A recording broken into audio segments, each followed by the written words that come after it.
انصار اللہ اور حزب اللہ کے درمیان اسرائیل پھنس چکا ہے۔ یمنی ڈرونز نے اسرائیل کی نیند اڑا دی ہے۔ مستقبل کی ممکنہ جنگ میں یمن کی عوامی تحریک انصار اللہ کے ڈرونز طیاروں سے اسرائیل کو شدید تفشیش ہو گئی ہے۔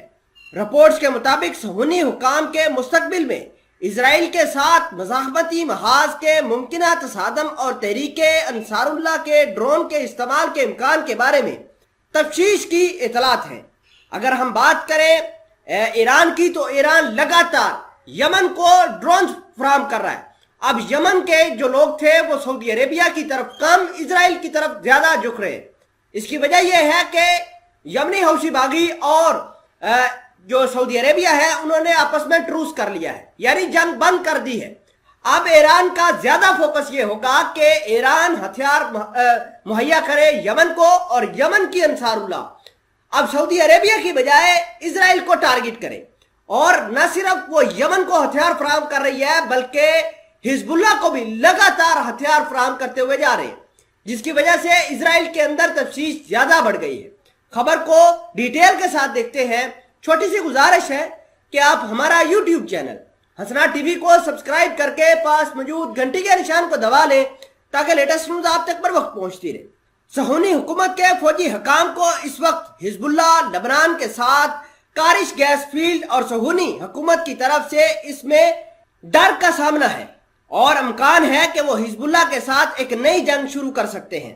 رپورٹ کے مطابق اسرائیلی ذرائع کا حوالہ دیتے ہوئے اطلاع دی ہے کہ تل ابیب مستقبل قریب میں تحریک حزب اللہ لبنان کے ساتھ فوجی تصادم کو خارج از امکان قرار نہیں دیتا، اور ساتھ ہی ساتھ یمنی ڈرونز کے ذریعے نشانہ بنائے جانے کی بھی پیشن گوئی کرتا ہے۔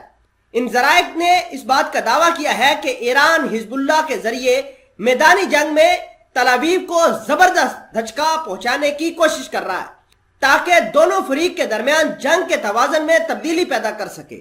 اس کے علاوہ اسرائیل کو درپیش حقیقی خطرہ یمن میں پوشیدہ ہے، اور انصار اللہ کی طرف سے حزب اللہ کے ساتھ مل کر اسرائیل کو نشانہ بنانے کے امکان ایک حقیقت بن گیا ہے۔ ذرائع کے مطابق حزب اللہ شمالی محاذ شروع کر کے اسرائیل کو دھوکہ دے رہا ہے، لیکن اسرائیل بھی حوثی گروپ کے ڈرونز کے ذریعے جنوبی حصے میں محاذ کھولنے کے امکان کو نظر انداز نہیں کر رہا۔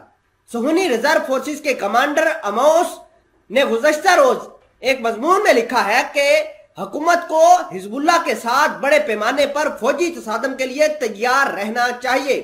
حزب اللہ لبنان کے سیکرٹری جنرل سید حسن نصر اللہ کی جانب سے بحیرہ روم میں صہیونی حکومت کی تنصیبات اور گیس فیلڈ کو نشانہ بنانے کی دھمکیوں پر انہوں نے کہا کہ تل ابیب کے حکام تنازع کو روکنے کے لیے اپنی پوری کوشش کریں۔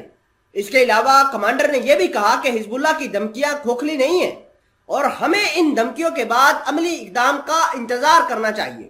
اس سلسلے میں انہوں نے کارش گیس فیلڈ اور مقبوضہ فلسطین کی سرحد پر 3 ڈرون بھیجنے میں فلسطین کے اقدامات کا حوالہ بھی دیا۔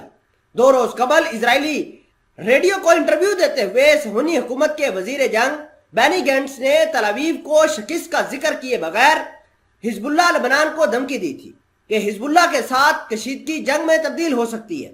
بینی گینٹس کا یہ بھی کہنا تھا کہ ہمیں جنگ کی طرف نہیں جانا چاہیے، کیونکہ یہ لبنان اور اس کے شہریوں کے لیے ایک المیہ جنگ ہو سکتی ہے۔